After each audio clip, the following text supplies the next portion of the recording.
Hello friends, I am professor Rakesh Aswani. Study tips channel में मैं आप सभी का स्वागत करता हूं। फ्रेंड्स, आज हम chapter number 2 principles of management का पार्ट 1 शुरू करने जा रहे हैं। इसमें हम कवर करने जा रहे हैं introduction of principles of management and nature of principles of management. Friends, video शुरू करने से पहले आप सभी से रिक्वेस्ट है, अगर आप इस चैनल पर नए हैं तो इसको सब्सक्राइब करें, बेल आइकन दबाना ना भूलें ताकि फ्यूचर वीडियोस का आपको नोटिफिकेशन मिल सके। फ्रेंड्स, ये जो वीडियोस मैं आपके लिए ला रहा हूं, कम से कम पार्ट्स में मैं आपको मैक्सिमम एक्सप्लेनेशन देने की कोशिश करूंगा। कम समय में हर एक चैप्टर को मैं कवर करने की कोशिश करूंगा। इतना ही नहीं, अगर आपके व्यूज बढ़ते हैं, आपको ये वीडियोस पसंद आते हैं, तो बहुत जल्दी मैं आपके जो टेक्स्ट बुक के पीछे जो क्वेश्चन आंसर्स दिए गए हैं उसका भी मैं वीडियो अपलोड करते रहूंगा।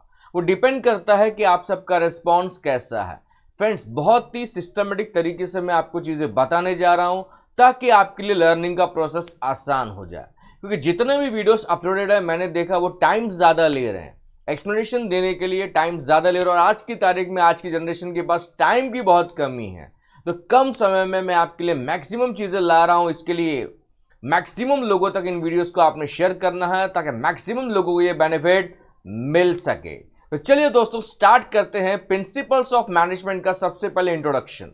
फ्रेंड्स, प्रिंसिपल्स ऑफ मैनेजमेंट क्या होते हैं? प्रिंसिपल्स का सिंपल वर्ड से मतलब होता है रूल्स, कुछ गाइडलाइंस, कुछ चीजें होती है जो हम डे टू डे लाइफ में फॉलो करते हैं। जैसे पुराने जमाने का मैं एग्जांपल देता हूं टॉपिक शुरू करने से पहले, कि पुरानी एक कहावत थी, कि कहावत बनाई गई थी कि जितनी चद्दर हो उतने ही पैर फैलाने चाहिए। सुना रहेगा आपने भी, शायद नहीं सुना है तो बड़े बुजुर्गों से जरूर पूछेगा।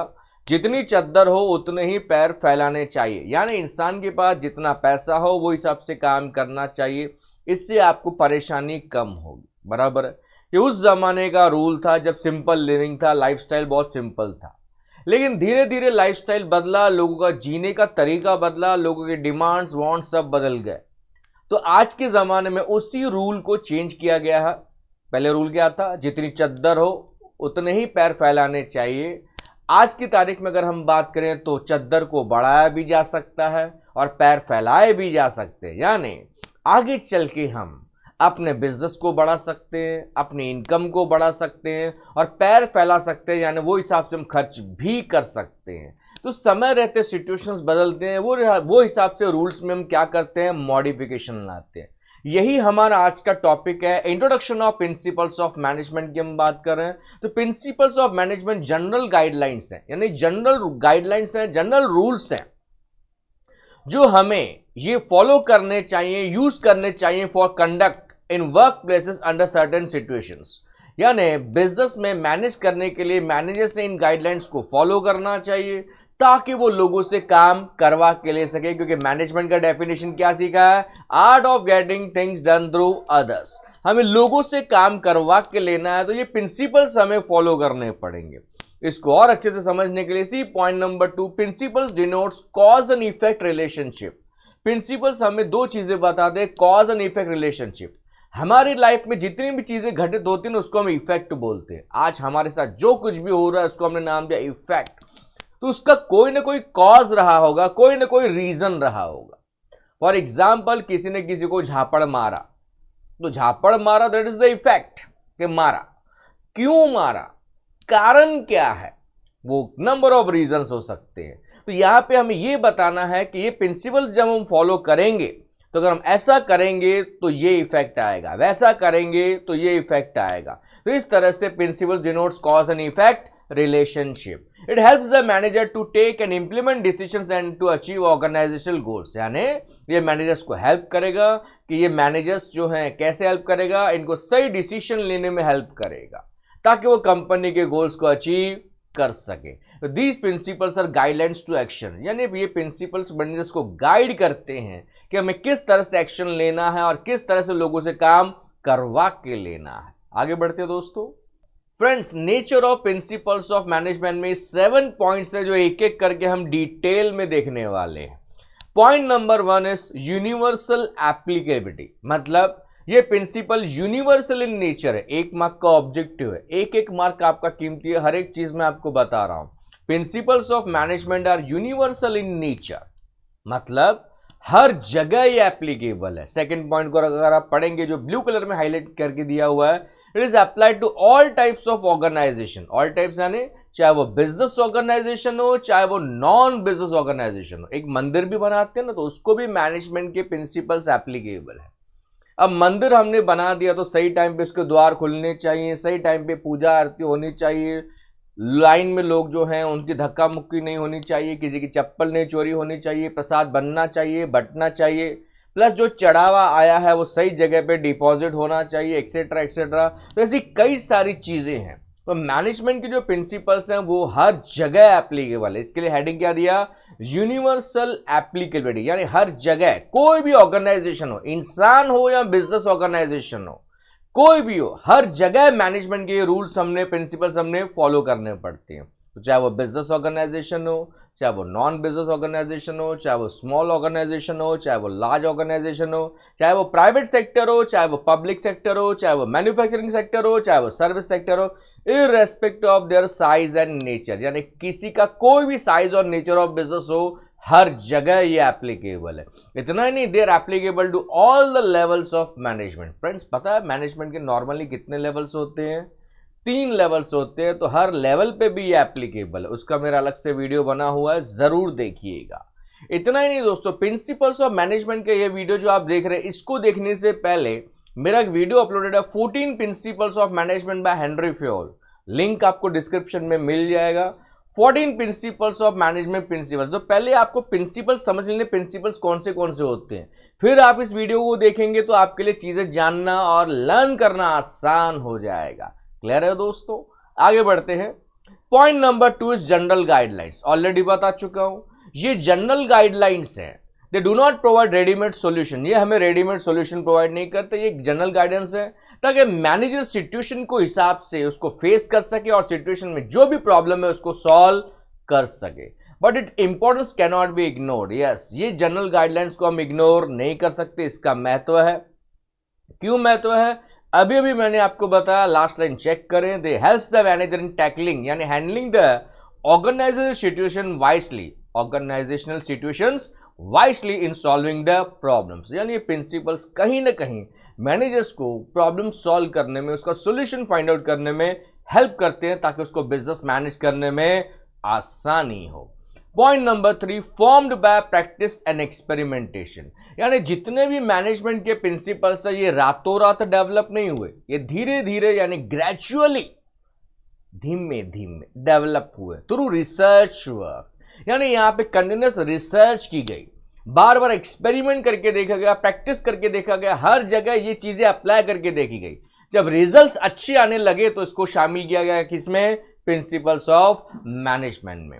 The management principles are formed by experience and collective wisdom of managers as well as experimentation. Yes, जो मैनेजमेंट के थिंकर्स हैं, जो मैनेजमेंट के गुरुज हैं, जैसे आप इस चैप्टर में आप 2 लोगों के बारे में सीखने वाले हो। एक तो है हेनरी फ्योल और दूसरे हैं FW टेलर। इन दोनों के प्रिंसिपल्स वगैरह आप सीखने वाले हो। तो इन्होंने बहुत मेहनत करके, ये इनके लाइफ टाइम अचीवमेंट्स हैं, इन्होंने इन प्रिंसिपल्स को डेवलप किया, अप्लाई करके देखा, एक्सपेरिमेंट करके देखा। जब रिजल्ट्स अच्छे यानी पॉजिटिव आ रहे थे तभी इसको प्रिंसिपल्स में शामिल किया गया है। Systematic observation and experiments are conducted before developing them. Systematic observations and experiments are conducted before developing them, यानी इनको डेवलप करने से पहले इसको ऑब्जर्व किया गया, कई तरह के एक्सपेरिमेंट्स करके देखे गए, हर तरह के ऑर्गेनाइजेशन में इसको अप्लाई करके देखा गया। जब रिजल्ट्स अच्छे लगे तो इसको फिर हमने डेवलप करना स्टार्ट किया। Point number 4 is flexible. Management के जो प्रिंसिपल्स हैं, they are flexible in nature, यानी हम इसको चेंज कर सकते हैं, मॉडिफाई कर सकता है manager according to the situation. Situation के हिसाब से ना हम प्रिंसिपल को चेंज कर सकते हैं। इसके लिए वर्ड दिया फ्लेक्सिबल, क्योंकि बिजनेस सिचुएशन जो है वो कॉन्स्टेंटली चेंज होते रहता है। बिजनेस का जो एनवायरनमेंट है वो कॉन्स्टेंटली चेंज होते रहता है। आपको पता है बिजनेस एनवायरनमेंट, जो कि आपका चैप्टर नंबर 3 है, उसके भी कई सारे वीडियोस अपलोड हो रहे हैं, बहुत जल्दी जरूर देखिएगा। बहुत सारी बातें सिस्टमेटिकली आपको बताई जा रही है। तो फ्रेंड्स, जैसे भी कोरोना का टाइम है, सिचुएशंस बदल गए हैं, काम करने का तरीका, पैटर्न बदल गया, तो हमें वो हिसाब से चीजें एडजस्ट करनी पड़ेंगी, वरना हम बिजनेस में सर्वाइव नहीं कर पाएंगे। तो management principles can be adjusted और modified and can be used in the organisation according to its needs example centralisation and decentralisation. Friends ये हेनरी फ्योल का जो है ये प्रिंसिपल है, 14 प्रिंसिपल्स में आपको ये मिल जाएगा। तो सिचुएशन के हिसाब से ना हम इस प्रिंसिपल को फॉलो कर सकते हैं। शॉर्ट में मैं आपको बता देता हूं। सेंट्रलाइजेशन का मतलब होता है सारे डिसीजन एक ही बंदा ले रहा है। डिसेंट्रलाइजेशन का मतलब होता है सबको हमने डिसीजन लेने का पावर दे दिया। तो क्या होना चाहिए, पावर किसके पास होना चाहिए डिसीजन लेने का, वो डिपेंड करता है कि सिचुएशन कैसी है। तो मैनेजर ने पहले देखना है सिचुएशन कैसी है। अगर किसी के पास डिसीजन मेकिंग पावर दे रहे हैं तो वो हिसाब से वो पावर का सही इस्तेमाल कर सके, सही समय पे सही डिसीजन ले सके, तो ऐसे व्यक्ति को हमने वो पावर देना होगा। अगर हमारे कंपनी में कोई भी ऐसा व्यक्ति नहीं है तो क्या फॉलो करेंगे, सेंट्रलाइजेशन, यानी सारे डिसीजन बंदा खुद ही लेगा। जो मेन बंदा है वो सारा डिसीजन खुद लेगा, यानी सेंट्रलाइजेशन। लेकिन अगर हमारे कंपनी में कैपेबल लोग हैं तो हम उनको बोल सकते हैं कि आप अपने हिसाब से डिसीजन ले सकते हो, यानी हम सबको डिसीजन मेकिंग पावर दे सकते हैं, तुम तुम्हारे हिसाब से काम कर सकते हो, दैट इज डिसेंट्रलाइजेशन। तो सिचुएशन के हिसाब से ना हम इसको मॉडिफाई कर सकते हैं, चेंज कर सकते हैं, अप्लाई कर सकते हैं।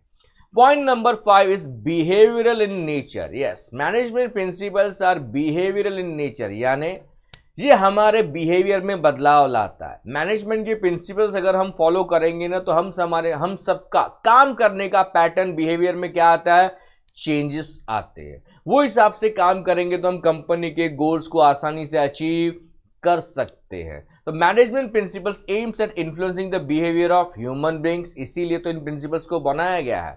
These principles enables a better understanding of relationship between human and material resources in achieving organisational objectives, यानी हमें अपने रिलेशंस को डेवलप करना होगा, एक दूसरे को समझना होगा, ताकि हम सब मिलकर काम कर सके और कंपनी के ऑब्जेक्टिव्स यानी गोल को अचीव कर सके। 6th point is cause and effect relationship. अभी मैं आपको थोड़ी देर पहले इंट्रोडक्शन में बता चुका हूं कि principles are the base for taking decisions, यानी हमारे लाइफ में जो भी चीजें होती है उसको हम इफेक्ट बोलते हैं। उसका कुछ ना कुछ कारण होता है जिसको हम बोलते हैं कॉज, जिसकी वजह से इफेक्ट आता है। तो ये प्रिंसिपल्स हमें यही बताते हैं कि डिसीजन लेते समय अगर आप ये प्रिंसिपल फॉलो करोगे तो ये इफेक्ट आएगा, ऐसा करोगे तो वैसा इफेक्ट आएगा। They are intended to establish relationship between cause and effect so that they can be used in similar situation. For example, payment of good wages and incentives helps in increasing the output of workers. यानी workers को अगर हम अच्छा पगार देते हैं, अच्छे incentives, extra benefits देते हैं तो वो ज्यादा प्रोडक्शन करके देगा, वो ज्यादा अच्छे से एफिशिएंसी से काम करके देगा। हमारे हिंदी में कहते हैं पैसा फेंक तमाशा देख। क्लियर है दोस्तों। Point number 7 is contingent. Contingent का मतलब क्या होता है, depends upon the prevailing situation, size and nature of organisation. मतलब सब जगह हम आंख बंद करके सेम प्रिंसिपल अप्लाई नहीं कर सकते, क्योंकि हर जगह सिचुएशन अलग अलग हो सकती है, size of business, nature of organisation सब अलग अलग हो सकता है। तो यहां पे ये कॉन्टिजेंट है, मतलब सिचुएशन के हिसाब से हमने काम करना है। समझाने के लिए एग्जाम्पल दिया गया है, जैसे एक प्रिंसिपल है फेयर रेम्यूनरेशन। 14 प्रिंसिपल्स में एक प्रिंसिपल दिया हेनरी फ्योल के, फेयर रेम्यूनरेशन। इसके लिए मैं फ्रेंड्स कह रहा हूं पहले 14 प्रिंसिपल्स का वीडियो देखेंगे तो ये चीजें आपके लिए आसान हो जाएंगी, उसको पहले देखिए तो आपको ये टॉपिक जल्दी समझेगा। अब फेयर रेम्यूनरेशन का मतलब होता है अच्छा पगार देना। अच्छा पगार varies as per the nature. अच्छा पगार का मतलब अलग अलग होता है, वो डिपेंड करता है कि nature, size and financial condition of the organisation, यानी कंपनी का नेचर ऑफ बिजनेस क्या है, साइज ऑफ बिजनेस क्या है, कंपनी स्मॉल स्केल पे काम कर रही है, मीडियम स्केल पे काम कर रही है, लार्ज स्केल पे काम कर रही है, प्लस कंपनी का फाइनेंशियल पोजीशन, फाइनेंशियल कंडीशन क्या है, ये बेसिस पे हम पगार डिसाइड करेंगे। वो हिसाब से अच्छा हो सकता है। जैसे बच्चे पास होते हो तो भाई कुछ बोलते हैं मेरा अच्छा परसेंटेज आया, अच्छा डिफाइन करना। कोई बोलता है पास हो गया मेरे लिए वही बहुत अच्छा है, कोई बोलता है नहीं फर्स्ट क्लास आ गया वही अच्छा है, कोई 90+ भी लाता है तो भी रोता रहता है कि नहीं मेरे को और ज़्यादा मार्क्स चाहिए थे, और ज़्यादा परसेंट चाहिए था। तो ये differs from person to person. तो यहाँ पे वही बात हो रही है, कॉन्टिंजेंट है, यानी हम ऐसे ही सब जगह आंख बंद करके इसको अप्लाई नहीं कर सकते। ये डिपेंड करता है कि फ्यूचर में सिचुएशंस क्या है, size and nature of organisation क्या है। मैं अभी आपको सिंपल सा एग्जांपल देता हूँ। कोरोना का टाइम चल रहा है, पहले लोगों को अच्छी पगार मिल रही थी लॉकडाउन से पहले। अभी आपकी कंपनी बोल रही है कि भाई आधी पगार देंगे, काम कम है, सिचुएशंस बहुत नाजुक है, तो क्या आप एडजस्ट करोगे या नहीं करोगे? करते हो तो अच्छी बात है, कंटिन्यू करेंगे, नहीं तो कहीं और जॉब देख लीजिए। अब आपको भी पता है सिचुएशंस ऐसी है, बहुत जगह जॉब मिलना बहुत मुश्किल होगा, आधी पगार भी मिल रही है ना भाई, ले लेंगे, सिचुएशंस वैसी है, सिचुएशंस बदलती रहती है, तो वो हिसाब से हमने प्रिंसिपल्स को अप्लाई करना है। आधी पगार भी मिल रही है तो भी बहुत मिल रही है, इधर लोगों को रोजी रोटी के वांदे हो गए, तो सिचुएशंस को देख के ये प्रिंसिपल्स को अप्लाई करना पड़ता है। क्लियर है दोस्तों? तो फ्रेंड्स ये थे हमारे 7 प्रिंसिपल, स्क्रीनशॉट लेके रखिएगा ताकि आपके मोबाइल में नोट्स अवेलेबल हो। सिंप्लीफाई करके विद एक्सप्लेनेशन मैंने आपके लिए स्लाइड्स बनाए हैं ताकि आपको यहाँ वहाँ रेफर करने की ज़रूरत नहीं है। वीडियोस को 2-3 बार भी देखेंगे तो आपको चीज़ें अपने आप याद हो जाएंगी। आपके एनसीईआरटी के जो बुक्स हैं उसको रेफर कीजिए, बाकी कोई नोट्स को आप में रेफर करने की ज़रूरत नहीं है, वो बेस्ट नोट्स हैं। प्लस आपने अपना बना के भी लिखना है, अंडरस्टैंडिंग का लेवल, नॉलेज का लेवल आपका बढ़ना चाहिए। रट्टा मार का कोई फायदा नहीं होता दोस्तों, वो बुक आपको सिर्फ मटेरियल प्रोवाइड करने के लिए दिया गया कि इसमें ऐसी ऐसी चीज़ें होती है, बाकी आप अपने हिसाब से जितना एक्सप्रेस करेंगे उतना आपको ज़्यादा बेनिफिट मिलेगा। फ्रेंड्स आपके सामने मेरे वीडियोस देखने के 3 ऑप्शंस हैं।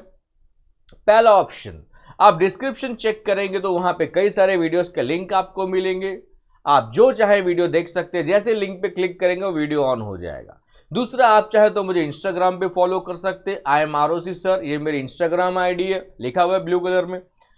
क्या होता है, जब भी मैं कोई वीडियो अपलोड करता हूं तो उसका ट्रेलर मैं इंस्टाग्राम पे पोस्ट करते रहता हूं ताकि लोगों को बेनिफिट मिल सके।